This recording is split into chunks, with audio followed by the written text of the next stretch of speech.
جو پوری دنیا کے اندر ایک وبا پھیلی ہوئی ہے، کورونا وائرس کی وبا، اور پوری دنیا لرزہ پر اندام ہے۔ یورپ، امریکہ، آپ دیکھیں عام طور پہ لوگوں کا کہنا یہ ہے، میں آپ سب کی توجہ چاہتا ہوں، اہل علم کی خاص توجہ، لوگوں کا کہنا یہ ہے جہاں صاف صفائی ہوتی ہے وہاں بیماری نہیں آتی، جہاں صاف صفائی ہوتی ہے بیماری وہاں نہیں آتی۔ بیماری کہاں آتی ہے؟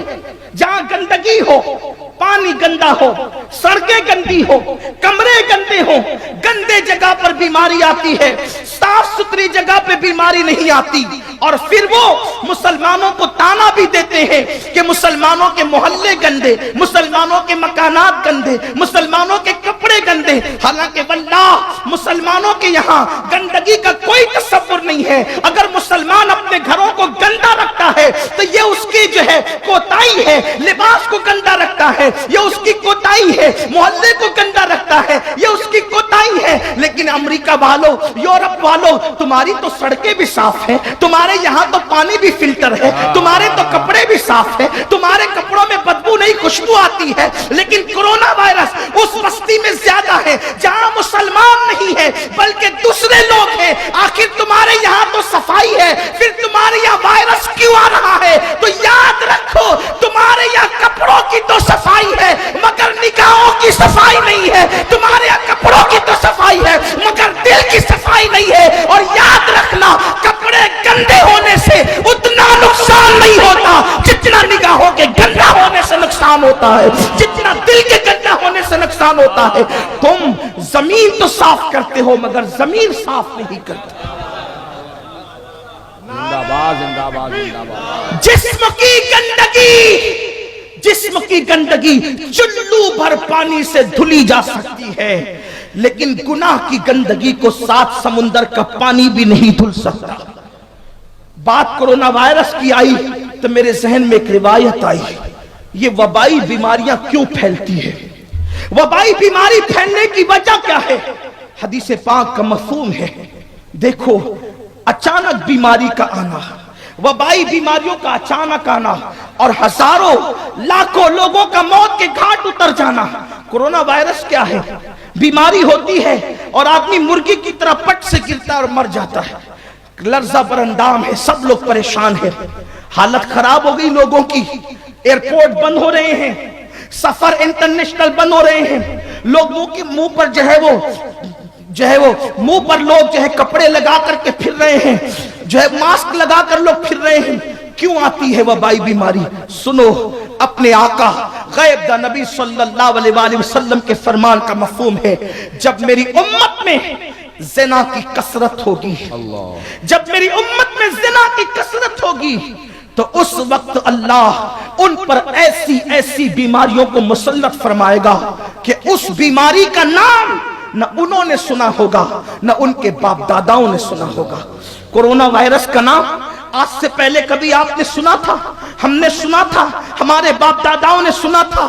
آؤ زنا کی نحوست سے کیسی اموات واقع ہوتی ہے، جلدی جلدی سے حدیث پڑھوں گا، حالانکہ میرا یہ عنوان نہیں، میں اپنے عنوان کی طرف جلدی سے آنا چاہتا ہوں۔ میرے آقا صلی اللہ علیہ وسلم کے دیوانوں، یاد رکھنا کچھ گناہ ایسے ہیں جب انسان گناہ کرتا ہے بغیر توبہ کے کریم یوں ہی معاف کر دیتا ہے، کچھ گناہ ایسے ہیں جب کوئی گناہ کرتا ہے بغیر توبہ کے اللہ معاف کر دیتا ہے، کچھ گناہ توبہ کرنے کے بعد معاف ہوتے ہیں، کچھ گناہ جنازے کے چلنے کے ساتھ معاف ہوتے ہیں، کچھ گناہ بیمار کی عیادت کی بنیاد پہ معاف ہوتے ہیں، کچھ گناہ اذان کا جواب دینے پر معاف ہوتے ہیں، کچھ گناہ نماز پڑھنے پر معاف ہوتے ہیں، اور اللہ اکبر کچھ گناہ ایسے ہیں جن کی سزا قدرت دنیا میں دے دیتی ہے، آخرت میں بچا لیتی ہے، کچھ گناہ ایسے ہیں جس کی سزا دنیا میں بھی ملتی ہے اور آخرت میں بھی ملتی ہے، لیکن کچھ گناہ ایسے ہیں جس کی سزا دنیا میں بھی ملتی ہے اور آخرت میں بھی ملتی ہے، اور وہ گناہ ایسے ہیں اس کی سزا صرف گناہ کرنے والے کو نہیں بلکہ اس کی نسلوں کو بھی ملتی ہے،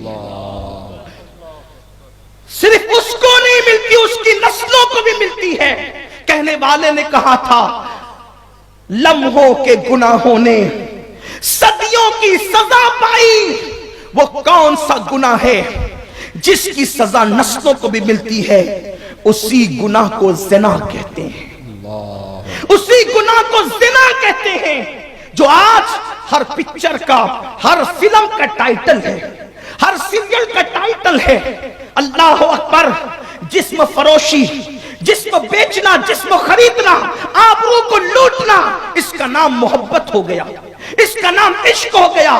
نادانوں، عشق میں آبرو نہیں لوٹی جاتی، بلکہ جان دے کر کے محبوب کی آبرو کو بچایا جاتا ہے۔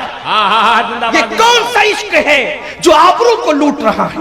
یہ کون سا عشق ہے جو بیٹیوں کو بھگا کر لے جا رہا ہے؟ یہ کون سا عشق ہے جو ماں باپ کے ساتھ بغاوت کر رہا ہے؟ یہ کون سا عشق ہے جو خاندان کے ساتھ بغاوت کر رہا ہے؟ یہ کون سا عشق ہے جو اللہ اکبر پورے معاشرے کو تباہی کے دہانے پہ لے جا رہا ہے؟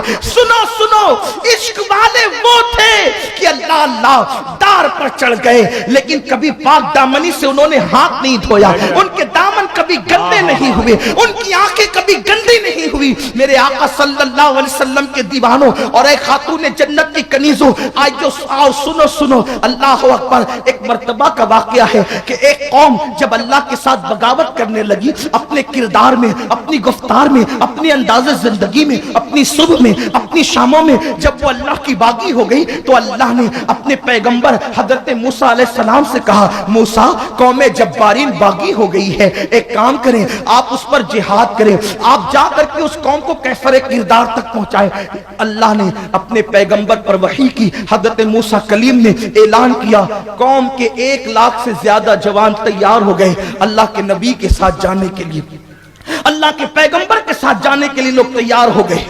جب یہ قوم چلی موسیٰ علیہ السلام کی قیادت میں، تو قوم جبارین میں ایک ایسا شخص تھا جس کو اللہ نے اسم اعظم سکھا رکھا تھا۔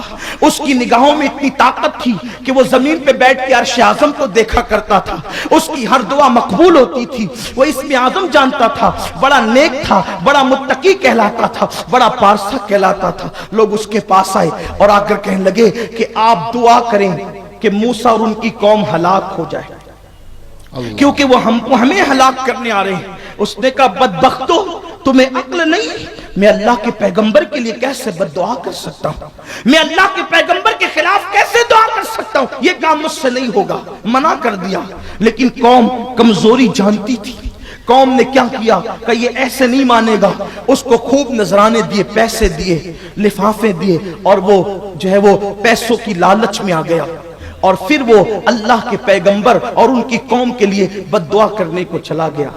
واقعہ بتانا مقصد نہیں، اختصار سے عرض کر رہا ہوں۔ بالآخر جب وہ پتھر پہ، پہاڑ پہ چڑھ کے بد دعا کرنے لگا تو اپنی قوم کی بجائے، موسیٰ علیہ السلام کی قوم کا نام بد دعا میں لینے کی بجائے اپنی قوم کا نام لیتا، اور موسیٰ علیہ السلام کا نام بد دعا میں لینے کی بجائے اپنا نام لیتا۔ قوم نے کہا، تجھے ہو کیا گیا کہ تو اپنے لیے اور قوم کے لیے بد دعا کر رہا ہے؟ تو کہا کہ میری زبان پر قابو میرا نہ رہا، میں ان کا نام لیتا ہوں تو میرا نام آتا ہے، ان کی قوم کا نام لیتا ہوں تو میری قوم کا نام آتا ہے۔ قرآن کہتا ہے اس کی زبان سینے پہ کتے کی طرح لٹک گئی، اس نے روتے ہوئے کہا، میری تو دنیا بھی گئی، میری تو آخرت بھی گئی، دنیا آخرت دونوں میری برباد ہو گئی۔ قوم نے کہا، تیرا جو ہوا سو ہوا، اب بتا ان سے بچے کیسے؟ تو اس نے بتایا کہ سنو، موسیٰ اپنی قوم کو لے کر آ رہے ہیں، 1,00,000 سے زائد جوانوں کو لے کر آ رہے ہیں۔ مرد آخر موم کی طرح ہوتا ہے اور عورت آگ کی طرح ہوتی ہے، جب موم آگ کے قریب جاتا ہے تو پگھل جاتا ہے، اور نہیں پگھلتا تو نرم ضرور پڑ جاتا ہے۔ ایک کام کرو، اگر قوم موسیٰ کو شکست دینا ہے تو اپنی خوبصورت لڑکیوں کو بنا سنوار کر ان اس قوم کے درمیان بھیج دو، نوجوان لڑکوں کے سامنے وہ فوج ہے، ان کے درمیان ڈال دو۔ جب موسیٰ کی قوم خوبصورت چہروں کو دیکھے گی، جب موسیٰ کی قوم حسین وجود کو دیکھے گی تو ان کی نظر مقصد سے ہٹ جائے گی، اور جب وہ پاپ میں مبتلا ہوگی، جب وہ زنا میں مبتلا ہوگی، جب وہ بدکاری میں مبتلا ہوگی تو موسیٰ کی قوم تمہارے ساتھ جیت نہیں سکتی۔